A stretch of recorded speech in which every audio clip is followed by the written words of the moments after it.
ఐదేళ్ల పాటు సంక్షేమ పాలన అందించిన జగన్మోహన్ రెడ్డి ఘోరంగా ఓటమి పాలవుతారని ఎవరూ ఊహించలేదు.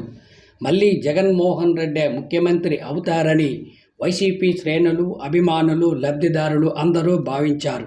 తీరా చూస్తే కూటమికి ఫలితాలు ఊహించిన విధంగా రావడంతో అందరూ షాక్ అయ్యారు.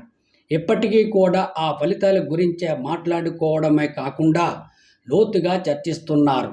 ఘన విజయం సాధించిన కూటమిపై పలు అనుమానాలు వ్యక్తం చేస్తున్నారు. అడిగితే అమ్మైనా అన్నం పెట్టదు. జగన్మోహన్ రెడ్డి అడగకుండానే పేద వర్గాలకు అన్నం పెట్టిన ఆయన ఓడిపోవడం ఏంటని ఆశ్చర్యపోతున్నారు. ఈ ఫలితాల్లో ఏదో జరిగిందనే అనుమానాలు వ్యక్తం చేస్తున్నారు. దీనిపై వైసీపీ క్యాడరు లోతుగా ఆలోచన చేయాల్సిన అవసరం ఎంతైనా ఉందనే వాదనలు కూడా వినిపిస్తున్నాయి.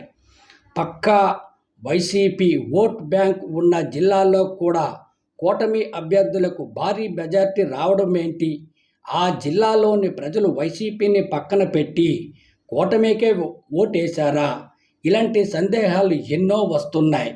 ఎన్నికల ఫలితాలపై ప్రజలకు నిజం తెలియాలి. ఫలితాల్లో అవకతవకలు జరిగితే మళ్ళీ రీపోలింగ్ నిర్వహించేలా వైసీపీ నేతలందరూ కలిసికట్టుగా ఉద్యమించాలి. అవసరమైతే న్యాయస్థానాలను ఆశ్రయించి న్యాయం కోసం పోరాటాలు చేసేందుకు సిద్ధపడాలని డిమాండ్లు కూడా వినిపిస్తున్నాయి. మెజారిటీ ప్రజలు ఇటువంటి ఫలితాలను నమ్మడం లేదు. కొద్ది రోజులు ఆగితే నిజాలు బయటపడే అవకాశం ఉందంటూ ఆశాభావం వ్యక్తం చేస్తున్నారు.